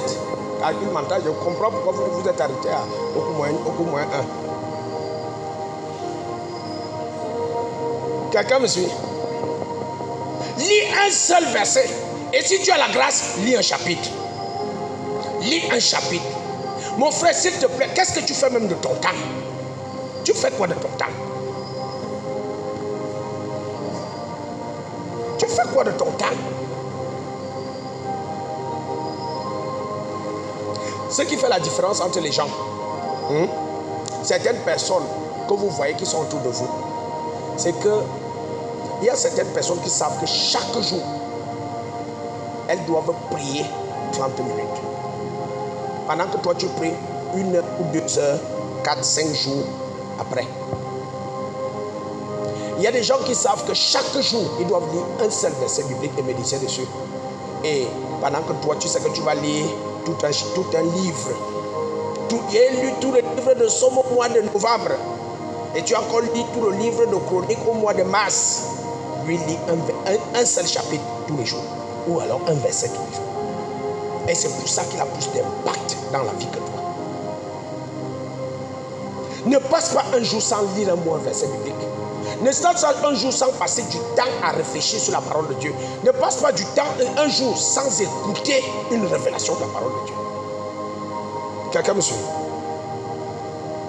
Je peux vous dire une vérité. Quand vous me voyez parler comme ça, ce n'est pas parce que je m'assois pour écrire. Mais c'est parce que j'écoute chaque jour. J'écoute chaque jour. Si vous lisez ce que j'ai écrit là, ce n'est pas ce que je suis en train de vous dire. C'est parce que je suis tout le temps en contact avec les Écritures. Et ceux qui sont avec moi savent que je ne fais pas une journée sans suivre au moins 2-3 enseignements. Je ne fais pas une journée sans lire au moins un passage de la Bible. Je n'ai jamais, je vous dis authentique. Quand je parle de lire la Bible, c'est que je ne m'assois pas pour lire 10 chapitres. Ça, ce n'est pas mon fort. Je ne m'assois pas pour dire 10 chapitres. Je lis un verset, 2 versets, 3 versets, j'arrête. Toute la journée, je suis en train de réfléchir sur ça. Et quand je suis en train de parler comme ça sort comme ça sort. Pendant que toi, tu attends des séances. Non, il faut que j'aille lire la Bible, une séance tous les 3 jours, ou bien seulement le soir quand je rentre. Quand tu as ton boulot, pendant que tu as 1 minute, si un verset biblique est tombé dans ton cœur, ouvre la Bible et lis ça vite. Tu as même entendu à la télé quelqu'un en train de parler d'un verset biblique, ouvre la Bible et lis. C'est ce qui nous est dit dans Matthieu 6, 33. Cherche premièrement le royaume et la justice de Dieu. Il n'y a pas un temps où tu vas dire que je vais prier, j'ai prié le matin. Non. À tout moment, tu es dans le taxi, tu entends quelque chose, ouvre ta Bible dans ton téléphone. Jette un coup d'œil. Jette un coup d'œil. Tout le temps, jette un coup d'œil. Quelqu'un avec moi? Première des choses, lis et médite la parole de Dieu. La Bible dit dans le livre de Josué, chapitre 1, verset 8, que ce livre de la loi ne s'éloigne pas de ta bouche. Que ce livre de la loi soit tout le temps dans ta bouche. Ça veut dire, parle la Bible, lis la Bible. Médite-le jour et nuit. Réfléchis sur la Bible jour et nuit. Et il faut faire quoi? Pour agir fidèlement. C'est alors que tu auras du succès. C'est alors que tu réussiras. La clé est simple. La clé est très simple. On dit médite la parole de Dieu et obéis. Quand tu lis Psaume chapitre 1, verset 1 à 3, dit quoi? Heureux l'homme qui le sait. Qui?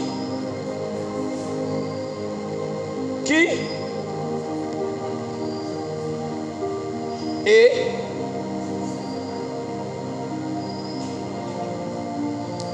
qui trouve? Et il fait quoi? Il la médite jour et nuit. Il est comme quoi? Les gens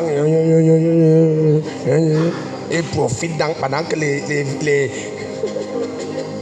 théologiens sont en train de parler. Amen, amen. Médite la parole de Dieu.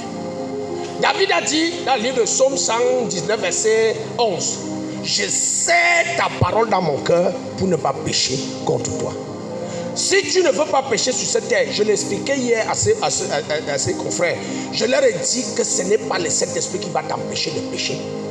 Le Saint-Esprit ne t'empêche pas de pécher. Tu crois?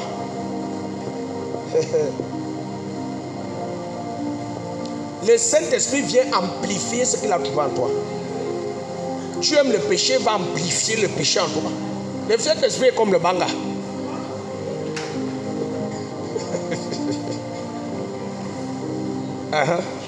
Parce que vous entendez cette chose dans le banga. Oh, il est devenu comme ça parce que c'est le banga. Ce n'est pas le banga, c'est sa vraie nature. Le banga est simplement venu amplifier. Est-ce que vous savez que Einstein, le grand chercheur, était un fumeur de chanvre? On a trouvé, comme le chanvre a trouvé en lui la capacité de réfléchir, il l'a multiplié ça par ça. Le banga va faire dans ta vie ce qu'il a trouvé. Si tu es un menteur, tu vas sortir des mensonges que toi-même tu restes comme ça. Si tu manges, si tu voles, tu peux entrer dans une église comme ça, tu cherches à voler. Parce que c'est ce que le banga a trouvé en toi. Et les gens sont assis, tu veux voler quelque chose. Vous avez vu ce qui s'est passé ici un dimanche? À l'église, quelqu'un entre pour venir voler un téléphone. C'est la sorcellerie, le banga.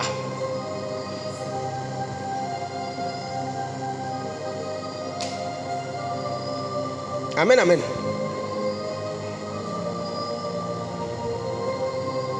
Le Saint-Esprit ne va pas t'empêcher de faire ces choses. Mais quand c'est à toi, la Bible dit l'esprit du prophète est soumis au prophète. L'esprit du prophète, c'est qui? C'est l'esprit de Dieu, donc le Saint-Esprit. Et il est soumis à chacun d'entre nous. Là où nous l'orientons, comme nous l'orientons, c'est là où il nous amène et il nous amplifie dans ce domaine. Si tu commences à lire un verset, le Saint-Esprit va déclencher la soif en toi. Qu'est-ce qu'il dit dans le livre de Jean chapitre 7, verset 37 et 38, 39? Il dit que tout ce qui a soif, que tout ce qui a soif, qu'il vienne. Jésus dit au dernier jour que celui qui a soif, qu'il vienne et qu'il boive. Et ceux qui vont boire de cette eau, les sources d'eau vont couler en eux jusqu'à la vie éternelle. Il disait ça de l'esprit qui devait venir. Il disait ça de l'esprit qui devait venir. Ça veut dire que l'esprit va venir amplifier ce qu'il trouve en nous. Vous pensez que qu'est-ce qui me fait parler comme ça? Est-ce que vous savez que je peux, si vous me le permettez, on fait l'expérience. Ce message que je suis sur le point de clôturer, vous me donnez la permission de le continuer jusqu'à 22h. Vous allez voir, on essaye. Vous voyez les enfants de Dieu. Vous voyez les gens qui disent qu'ils font de Dieu la priorité. Tout le monde, il n'y a même pas une personne qui a dit papa alors. Même par crainte des yeux du pasteur. Même ça, vous n'avez même pas peur. Amen. Je vous dis la vérité, ce message, je peux continuer. Je suis en train de clôturer, j'ai déjà donné le premier point, il y a encore 2 points et on clôture. Mais je peux le continuer jusqu'à 1h du matin ou 5h du matin. Qu'est-ce qui agit à moi? Est-ce que vous savez que tous les messages que je prêche, moi-même je m'assois après pour les écouter?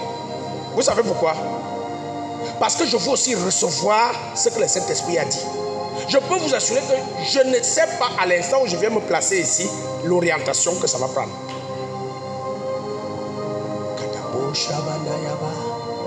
Donc, première des choses, lis et médite les Écritures. Même quand tu regardes un film, on parle d'un verset biblique que tu ne connais pas. Ouvre la Bible. Lis.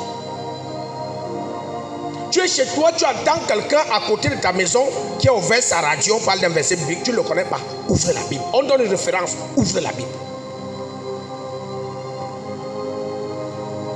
Tu sens, tu entends deux personnes se chamailler, quelqu'un cite un verset biblique, ouvre la Bible. Je vous dis la vérité. Quand tu vas faire cet exercice constamment, le Saint-Esprit va venir allumer son feu en toi. Tu seras un assoiffé de la parole. Tu auras soif de la parole. Tu auras la véritable. Il dit, venez à moi, vous tous qui avez soif.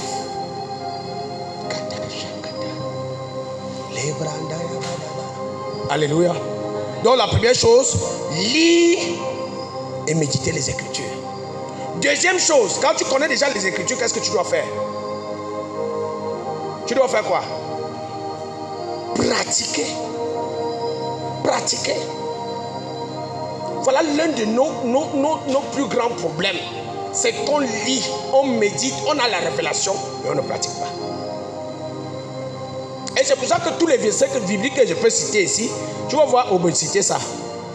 Maman Chantal citait, Orné la cite, l'autre cite. On cite les versets bibliques, mais on ne les pratique pas.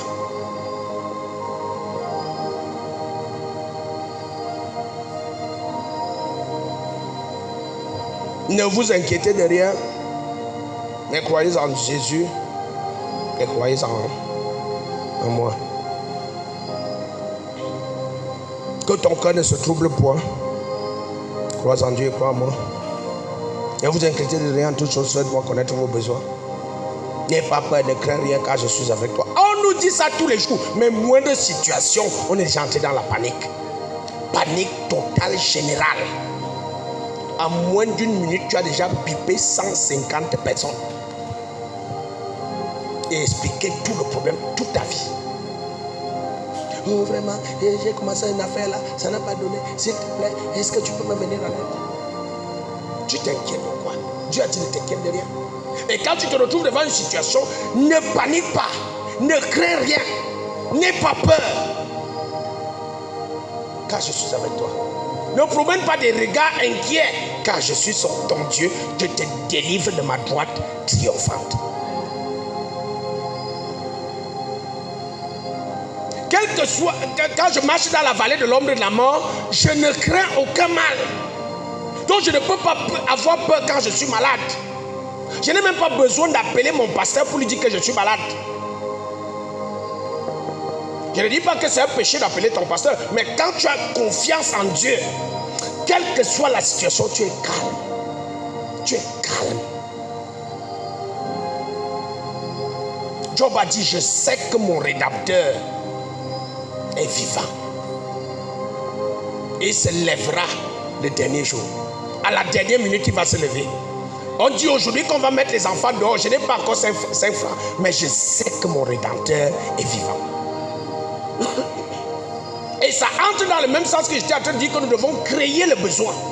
On crée le besoin. Je sais que Dieu va me soutenir. Je sais qu'il va me visiter. Je sais qu'il va me toucher. Je sais qu'il va intervenir. Je sais qu'il va me défendre. C'est toi qui crée le besoin. Quelqu'un avec moi? Pratiquez la parole de Dieu. Alléluia.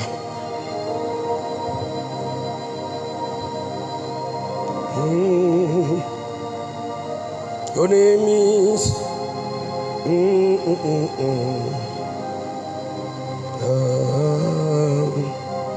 Adonai.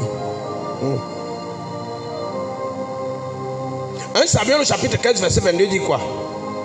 L'Éternel prend-il plaisir aux holocaustes plus qu'au sacrifice, et au sacrifice plus qu'à l'obéissance? Non, l'Éternel prend plaisir à l'obéissance. L'obéissance.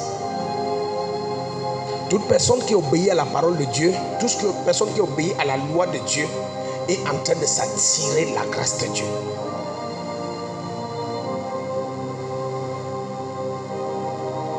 Amen, amen.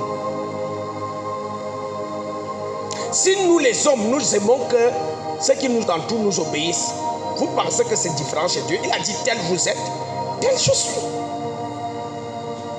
Pourquoi Dieu a mis cette grâce excellente en Jésus-Christ?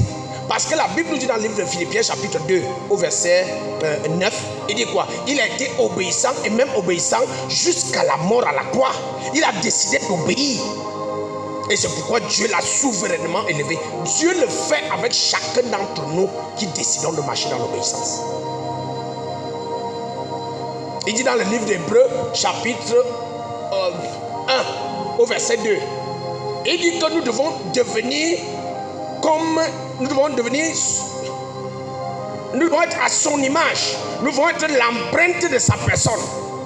Ça veut dire que quand on nous regarde, on voit Dieu au travers de sa parole. Quelqu'un me suit?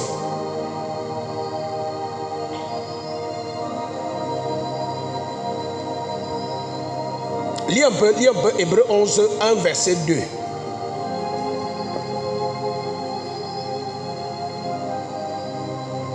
Hébreux 1, verset 2. C'est pour nous, au nom du Seigneur Jésus. Amen. Dieu, dans ces derniers temps, nous a parlé par Hébreux 11, verset 2. Hébreux 11, verset 2. Je lis pour vous. Hébreux 1, verset 2. 1, verset 2. C'était ça, Dieu dans ces derniers temps. Il lit le verset 3. Hébreux 1, verset 3. Je lis pour nous, au nom du Seigneur Jésus. Et qui, étant le reflet de sa gloire. Et qui, étant le reflet de sa gloire. L'empreinte de sa personne. L'empreinte de sa personne. Donc on doit refléter la gloire de Dieu. Quand tu dis, tu dois montrer la façade de cette gloire, pas ton caractère, ton comportement et ta façon de faire. Tu dois être l'empreinte de la personne de Dieu. Ça veut dire que quand on te regarde, on peut dire, je connais Dieu, j'ai vu Dieu. C'est ce qui peut faire en sorte que Dieu prenne plaisir à payer tes factures. Et si on va plus loin, je vais vous dire, si Dieu doit être vu par moi, ce n'est pas parce que je prie, ce n'est pas parce que je vais à l'église, ce n'est pas parce que je l'adore. C'est simplement parce que je marche dans sa parole. Parce qu'il a dit au commencement était la parole était avec Dieu, la parole était Dieu. Ça veut dire que si je commence à obéir à la parole comme Jésus-Christ, être humain, parce qu'on dit que Jésus avait deux dimensions, la dimension divine et la dimension humaine. Jésus était 100% homme, comme toi et moi. Et il a décidé d'obéir à la totalité de la parole de Dieu. Il est devenu 100% Dieu. Et ça veut dire quoi? Ça veut dire que chacun d'entre nous qui décide d'obéir totalement à la parole de Dieu, il devient, Psaume 82, verset 6, je vous avais dit, vous êtes des dieux. Quelqu'un me suit? Et tu vas être honoré exactement comme Jésus. Tu vas manifester un peu plus même la gloire de Jésus, parce qu'à l'époque de Jésus, il n'y avait pas de voiture. Ça veut dire que si Jésus est monté sur l'âne, tu vas monter dans le Boeing. Quelqu'un me suit? Et quand tu lis dans le livre de Psaume 103 au verset 20, il t'explique maintenant que les anges qui sont autour de nous, parce qu'en ce lieu il y a des anges, dans nos quartiers il y a des anges, au Cameroun il y a des anges, dans le monde entier il y a des anges. Les anges qui sont autour de nous vont commencer à obéir à la voix de ta parole, parce que tu es déjà cette divinité. Il commence, lit Psaume 103, verset 20. Je lis pour le nom de Seigneur. Écoute attentivement. Bénissez l'Éternel, vous ses anges, qui êtes puissants en force et qui exécutez ses ordres, en obéissant à la voix de sa parole. Les anges exécutent les ordres de Dieu en obéissant à la voix de sa parole. Ça veut dire que si ta vie devient la parole de Dieu, pendant que tu avances dans ta vie, les anges t'obéissent. Tu dis amen, tu ne dis pas amen. Quelqu'un me suit? Il y a des anges qui ont des différentes assignations dans nos vies. Il y a des anges de la médecine. Ça veut dire que quand tu obéis à la parole de Dieu, les gens de la médecine vont se charger de te guérir quand tu es malade. Les gens de la médecine vont se charger de guérir ceux qui sont malades autour de toi, selon ton ordre. Il y a les anges de la délivrance, comme Michel. Pendant que tu deviens la parole de Dieu, tu peux donner les ordres à Michel. Il va maintenant te prendre des bénédictions que les sorciers ont bloquées. Vous connaissez l'histoire de Daniel? Il est allé prendre ses bénédictions au travers de l'autel de prière. Mais les bénédictions étaient déjà descendues. Le Satan et le roi, le prince de Perse et ses agents bloquaient les bénédictions. Qui est venu débloquer? Michel. Ça veut dire que tes bénédictions qui sont bloquées, que les satanistes, les sorciers et tout ce monde des ténèbres a bloqué. Quand tu es déjà parole de Dieu, tu peux dire j'ordonne que tout ce que le monde des ténèbres a pris revienne dans ma vie. Et ça revient. Parce que les anges se déplacent en ce besoin et ils obéissent à la voix de ta parole. Quelqu'un me suit? Peu importe ce que le monde des ténèbres a pris, devient la parole de Dieu. Devient la parole de Dieu. La Bible dit la parole s'est faite chair. Elle a habité parmi nous. Tu seras cette parole faite chair qui va habiter à New Jérusalem. Quelqu'un me suit? Il n'y a pas une situation qui soit au-dessus de toi. La seule vérité, c'est que c'est toi qui ne fais pas ce que tu dois faire.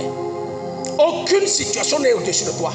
La Bible dit que Dieu ne nous soumet pas à des épreuves, à des tentations qui sont au-delà de nos forces. Quel que soit ce que tu traverses, les blocages là, Dieu sait que tu es capable de les débloquer toi-même. Tout ce qu'il attend devient la parole. Devient la parole, obéis à la parole. Quelqu'un avec moi? Ça c'est la deuxième étape.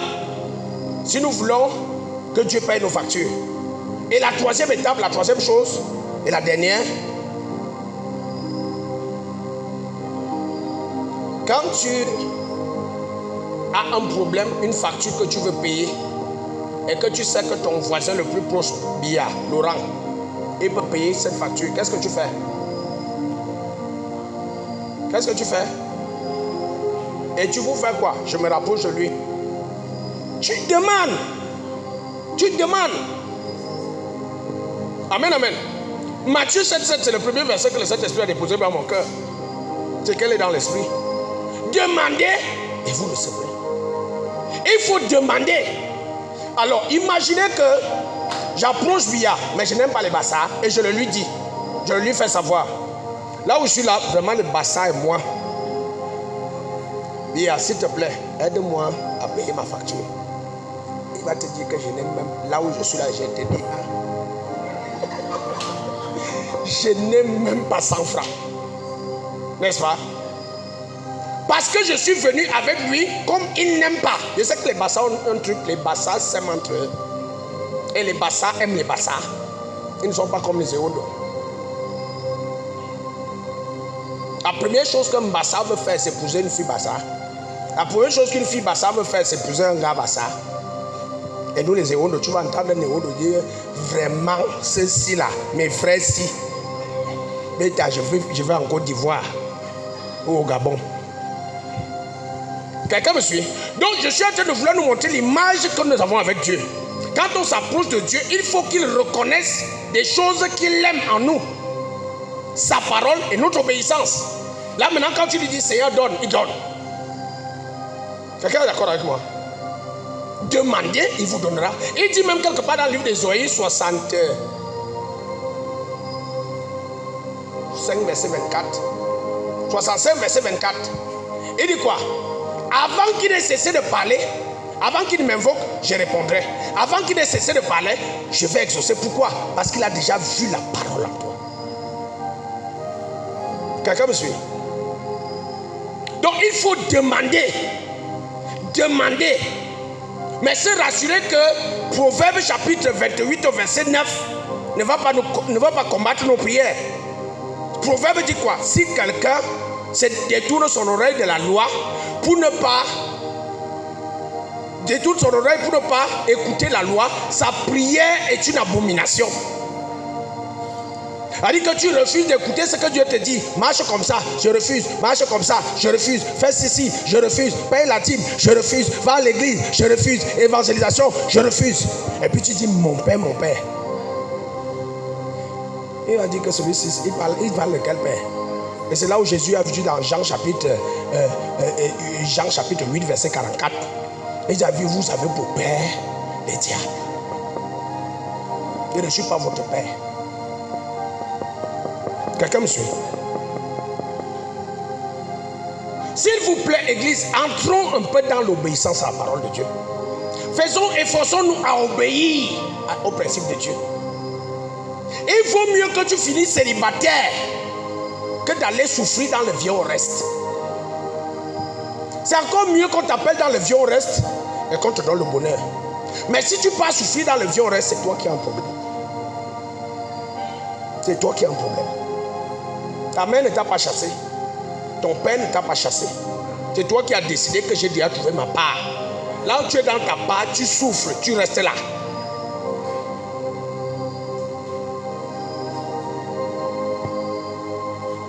Rester seul.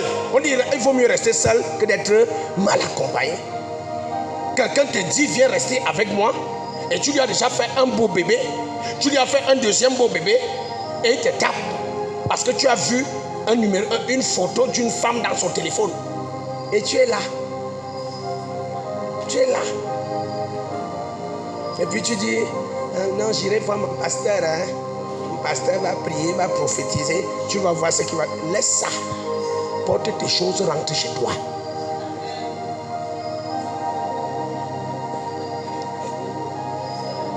Quelqu'un me suit? Et on aime ça aujourd'hui. On aime ça aujourd'hui. On se plaît dans le vieux reste.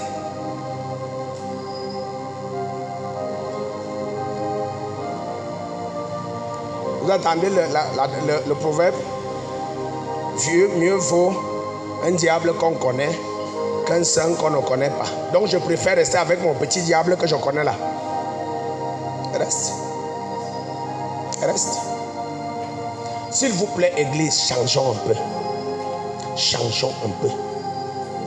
On peut encore comprendre que quelqu'un te fasse du tort quand tu as habité avec lui le premier mois, le deuxième mois, le cinquième mois. Parce que la cohabitation est l'une des choses les plus difficiles. L'une des choses les plus difficiles. Au bout de 5 mois, 1 an, 2 ans, 3 ans, c'est les mêmes bastonnades. Et tu es là, je suis en mariage. Je suis en mariage. Dieu va changer. Je connais une femme. Je vais prier. Je connais une femme. Très bien, c'est la femme qui m'a conduit dans le Seigneur. Elle a espéré que son mari change pendant 21 ans. Elle a fini par se séparer avec son mari.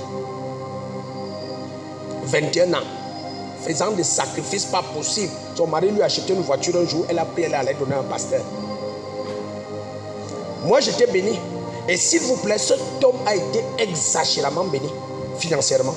Elle faisait le travail, mais à la fin, on l'a mise dehors. Aujourd'hui, cette femme est traumatisée. Elle ne supporte plus les hommes. Je prie seulement Dieu qu'elle ne s'attache pas aux femmes. Je vous dis, à cause d'une blessure qu'un homme lui a fait dans sa vie. Elle a décidé que les hommes, toute sa vie, c'est fini. Elle a plus de 50 ans aujourd'hui, elle vit seule avec ses petits-enfants. À cause d'un homme. Mon frère, 200, c'est largement suffisant. C'est même trop.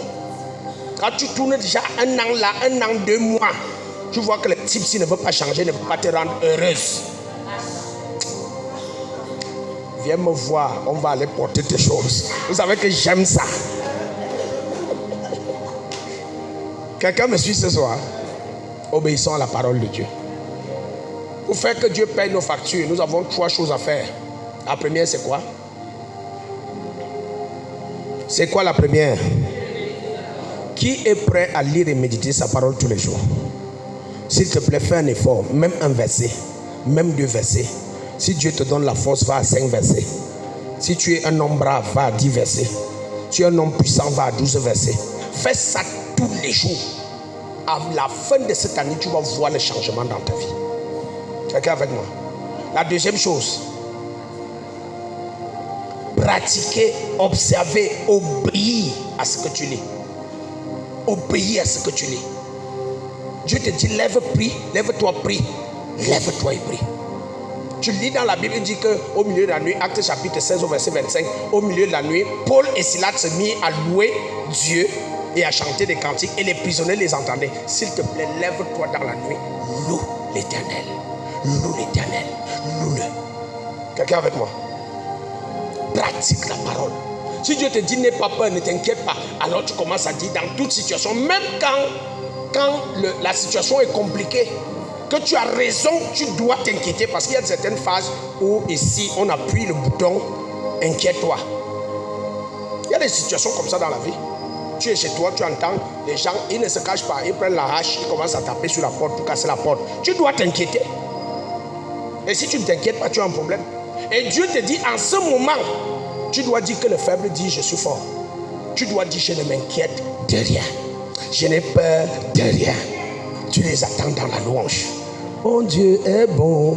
Mon Dieu est bon. Il casse pendant qu'il casse, tu chantes. Mon Dieu est bon. Il est vraiment bon pour moi. Quand ils chantent bonjour mes frères, vous êtes venus prendre quoi? Prenez. Mon Dieu est bon. Ils seront surpris. Ils vont sortir de là parce que là c'est déjà la sorcellerie que tu fais. Quelqu'un me suit? Le prophète Terence, apôtre Terence, il est à Limbé.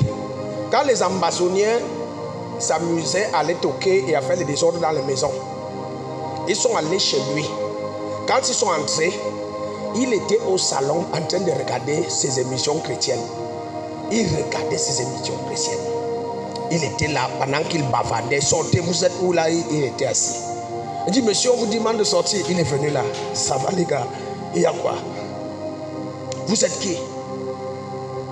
On est venu pour vous, comme les ambassadeurs. Et il dit, je suis le prophète Terence. Il était en train de regarder une émission chrétienne. Et il y a un ambassadeur qui l'a reconnu. Il a dit aux autres que pardon, laissons un peu les paix ici, allons ailleurs. C'est ton attitude qui va déterminer ce qui va se passer dans ta vie. Je te dis la vérité. Ne t'inquiète de rien. Ne t'inquiète de rien. Obéis à la parole.